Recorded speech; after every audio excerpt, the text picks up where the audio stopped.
अस्सलाम वालेकुम नाज़रीन, मैं हूं आबिद गिलानी। आप देख रहे हैं अंजाम टीवी।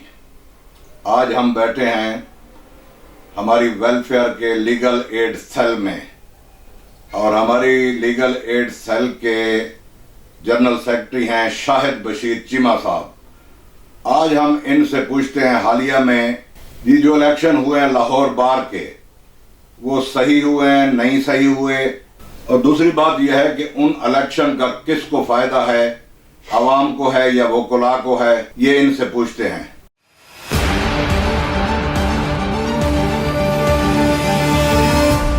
अस्सलाम वालेकुम चीमा साहब। वालेकुम अस्सलाम। जी शाह जी, आपने क्वेश्चन किया, बड़ा अच्छा क्वेश्चन है। और ये कि वकला के जो इलेक्शंस होते हैं, बज़ाहिर तो ये है कि जी ये इलेक्शन वकला के हैं, वकला एक कम्युनिटी है अपनी सोसाइटी की और पाकिस्तान की एक पीक है ये कम्युनिटी। इसमें यह है कि कानूनदान होते हैं, सारा निज़ाम एक सिस्टम जो बार एंड बेंच का सिलसिला है वो सारा रेगुलेट होता है, और ज़ाहिर बात है कि वकला ने ही आम पब्लिक को इंसाफ दिलवाने में कलीदी रोल अदा करना होता है। शाह जी, इस तरह के जो इलेक्शंस हालिया हुए हैं ये 10 जनवरी को, ये तकरीबन पूरे पंजाब में एक ही दिन होते हैं। जो डिस्ट्रिक्ट बार, तहसील बार्स, ये जो होती हैं कोर्ट्स वगैरह, इनके ये इलेक्शन होते हैं। हाई कोर्ट के फिर इंशाल्लाह नेक्स्ट मंथ में होंगे, और वो भी उनका टेन्योर साल होता है। और इसमें जो बार मेंबरान जीतते हैं वो हर बार के, यानी कि तहसील बार या डिस्ट्रिक्ट बार, जैसे लाहौर बार है तो इस तरह के वो सदूर, नायब सदूर, secretaries, joint secretaries, finance secretary, इस तरह की वो सीटें क्रिएट होती हैं। उन सीटों पर इलेक्शन कंटेस्ट करते हैं वकला हजरात। अब शाह जी, इसमें जो आपका सवाल है उसका जवाब ये है कि नहीं, मैं पूछता हूँ कि जो इलेक्शन हुए हैं जी जी सही हुए हैं, आप इसमें मुतमईन जी हैं? जी, मैं बिल्कुल मुतमईन हूँ शाह जी। अब इस तरह ये को हर जगह वो फॉर्म 45 और 47 वाली गवर्नमेंट तो नहीं ना बनती, वो तो सेपरेट है। जब मैनुअल सिस्टम हो इलेक्शंस का, वहाँ के पे धांधली के चांसेस बहुत ज़्यादा होते हैं। हमारे बार के, अब जो लाहौर बार के इलेक्शंस हुए हैं हालिया, इसमें एक तो ये काफ़ी अरसे से ये बायोमेट्रिक इंतखाबात होते हैं। ये इन इलेक्शंस में बायोमेट्रिक होते हैं, तो ये बड़ा आसान तरीका है वोट कास्टिंग का। एक मेंबर बार जो है रजिस्टर्ड वोटर है, वो जाता है, उसका सीरियल नंबर होता है, वोट नंबर होता है, वो वोट नंबर जाके उसके पोलिंग बूथ की ऐड बनाया जाता है। ये फलां बूथ में इतने वोटों तक है, ये इतने तक है, वो उनकी काउंटिंग के हिसाब से वो बूथ बनाए होते हैं। बूथ में जाओ, जो ईवीएम मशीन होती है, ईवीएम मशीन पे जाके अपना राइट थंब रखो, वो आगे सारी इसकी डिटेल आ जाती है स्क्रीन पे, कंप्यूटर में सारी डिटेल आ जाती है कि उसमें कैंडिडेट्स के नाम, सीटों के लिहाज से वो सारे आते हैं। उनको क्लिक क्लिक क्लिक करना होता है। जब वो क्लिक क्लिक हो जाए, एक्यूरेट हो जाए, यानी कि वोटर जब ये समझ जाए कि मैंने जिसको वोट देना था उसके ऊपर मैंने क्लिक कर दिया है, उसको वोट मेरा जा चुका है, तो तब मुतमईन होने के बाद वो फिर एक वोट वाला पेपर होता है, बटन होता है, उसको प्रेस किया जाता है और प्रिंटर से प्रिंट निकल आता है। एक तो ये इलेक्ट्रिकल सिलसिला भी बन जाता है वोट कास्टिंग का, और दूसरा मैनुअल भी। वो पेपर जब निकलता है तो शाह जी वो हम उस पेपर को फोल्ड करके ऊपर स्टैंप लगवा के तो उसमें बैलेट बॉक्स जो है उसमें वो डाल देते हैं, तो वो वोटों की काउंटिंग उस तरह से भी हो जाती है, और साथ साथ कंप्यूटराइज काउंटिंग होती है।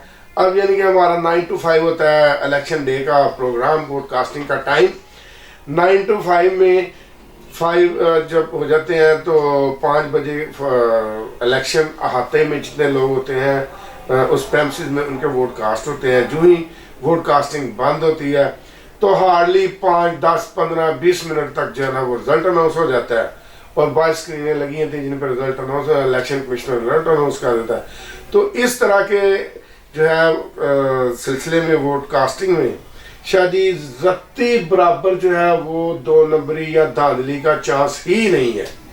अगर कोई इंटरनल प्रोसेस से खेलेगा तो सारे का सारा प्रोसीजर तबाह हो जाएगा, वोटों का सिलसिला, इलेक्शन का शेड्यूल, सिस्टम सारा ख़राब हो जाएगा।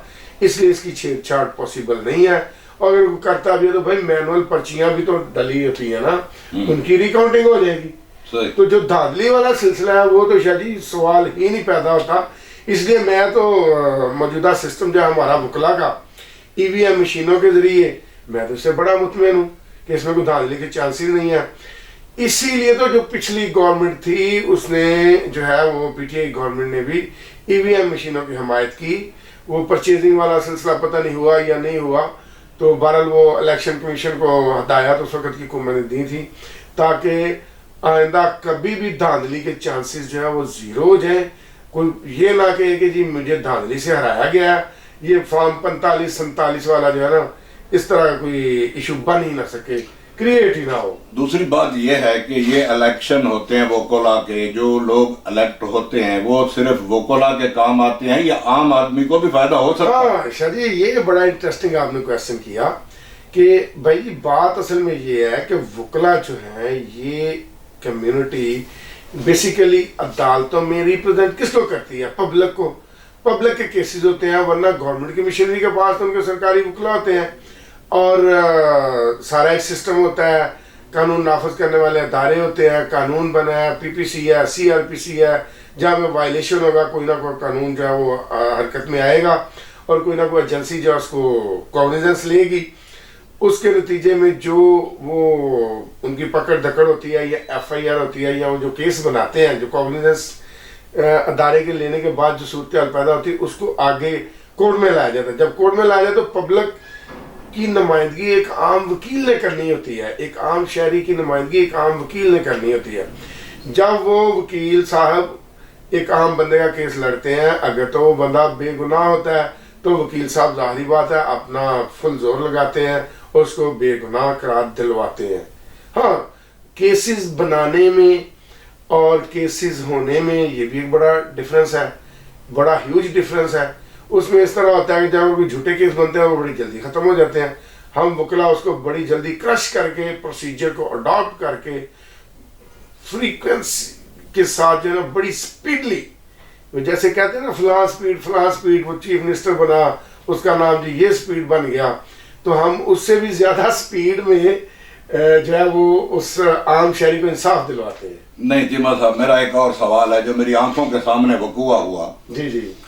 वो ये था कि लड़ाई हो गई जी, रात को 9 बजे का टाइम था जी, 8:30-9 बजे का टाइम था। उसमें एफआईआर हुई 337 A1 F1 F5 भी लगी, यानी कि वो का आ गया मैटर। अच्छा हाँ, वो F5 का मतलब होता है जैसे जी जी मैं समझता हूँ, शायद हाँ, समझता हूँ हाँ, कि वो हड्डी टूट जाना उसका आगे हाँ बिल्कुल F5 लग गया। उसके बाद बंदे अरेस्ट हो गए, सारा कुछ हो गया। तो पुलिस वालों ने इतनी मेहनत की, एफआईआर काटी, बंदे पकड़े, छापे मारे, सारा कुछ किया, लेकिन बंदे सुबह पेश हुए। पेश होने के बाद अबूरी कराई, 1 हफ्ते या 10 दिन में उनकी बेल कंफर्म हो गई। वो क्यों हुई?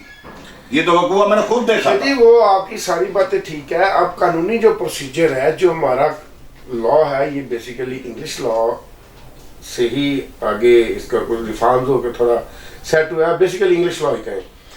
अब उसमें ये है कि कॉग्निजेंस अदारे ने ली, चाहे पुलिस है या कोई और अदारा है, एक जुर्म हुआ।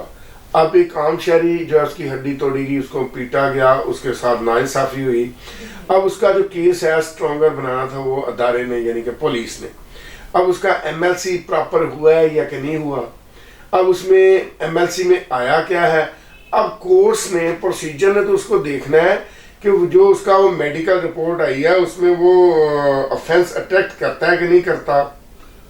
अब ऑकुलर अकाउंट कहा जाता है एफआईआर को। ऑकुलर अकाउंट और मेडिकल अकाउंट में, यानी कि जो उसका मेडिकल प्रोसीजर हुआ उसमें कोई ह्यूज डिफरेंस तो नहीं आ गया। अगर कोई ह्यूज डिफरेंस आ गया तो देन जो है वो बंदा, जो जिसको आप कल्प्रिट कहते हैं या मुलजम कहते हैं, वो बेल का हकदार है, उसको बेल मिलनी चाहिए। और वैसे भी ये कानूनी इस्तिलाह है कि जो है ना, अगर कोई बंदा बेगुनाह जो है उसको सजा नहीं होनी चाहिए। काफ़ी सारे गुनाहगार जो है वो अगर बच जाएं वो बेहतर है एक बेगुनाह को सजा होने से। तो कानून ने तो अपना प्रोसीजर अडॉप्ट करना है, आगे अदारों की जिम्मेदारी होती है कि उसका प्रोसीजर सारा कंप्लीट करें, मेडिकल करवाएं, प्रॉपर एविडेंस हो। अगर सारा कुछ हो तो देन मुलजम कोई बच ही नहीं सकता। वो हुआ ये था कि एमएलसी भी हुई थी। ये जो दफात मैंने आपको बताए हैं एमएलसी के मुताबिक लगाए गए। تو بیل ہو گئی. میں نے وکیل صاحب سے پوچھا, میں نے کہا یار کمال ہے, آپ نے بندے کی بیل کروا دی, تو کس پہ آپ پہ کرائی, مجھے تو بتائیں نا.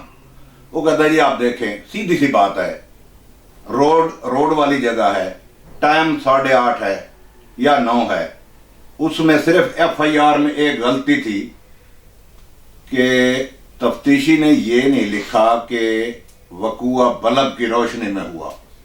تو ہم نے وہاں اس چیز کا فائدہ اٹھایا, ہم نے جج صاحب کو بریف کیا, وہ بیل ہو گئی. شاہ جی یہ بات آ گئی نا سامنے.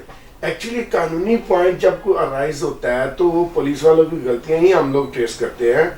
وکلا صاحبان جو ہوتے ہیں, ڈیفینس کونسل, انہوں نے پولیس والوں کی غلطیوں کو دیکھ کے ان کی ایلیبوریشن کر کے ان کو ہی وہ ہائی لائٹ کر کے تو اپنے کلائنٹ کو ریلیف لے کے دینا ہوتا ہے. اب یہ ہے وہ ڈیفینس تو آ گیا. اسی چیز کو تو میں نے پہلے بھی یہ بات کی ہے کہ اگر کوئی اس طرح کی ایویڈنس جو ہے جس میں کوئی شک پیدا ہو جائے تو وہ ایک قانونی اصطلاح ہے جس میں یہ ہے کہ کلیئر کٹ بات ہے کہ benefit of doubt goes to accused persons, کہ جو شک کا فائدہ ہے وہ تو ملزم کو ہی جانا ہے. تو اس فائدے سے ان کی بیل جو کنفرم ہوگی یا بیل الاؤ ہوگی, جس طرح بھی وہ ہوا تھا سلسلہ سارا. دوسرا میرا یہ سوال ہے, FIR ہوتی ہے, دفعات ایک ہی ہوتے ہیں. کئی دفعہ ایسا ہوا ہے کہ ایک ہی دفعہ ہے, اس میں بندہ عمر قید ہو گیا ہے, سزا ہو گیا ہے, اور ویسی ہی FIR میں دوسرا بندہ بری ہو گیا ہے. میں وہی بات آپ کو پہلے بھی شاہ جی بتا چکا ہوں. گیلانی صاحب بیسیکلی جو پروسیجر ہے قانون کا اس کو اڈاپٹ ہونا ہوتا ہے پوری طریقے سے. اب پراسیکیوشن جو ہے اس پہ اربوں روپے لگتے ہیں. جو پراسیکیوشن ہے یہ ڈپارٹمنٹ ہے, علیحدہ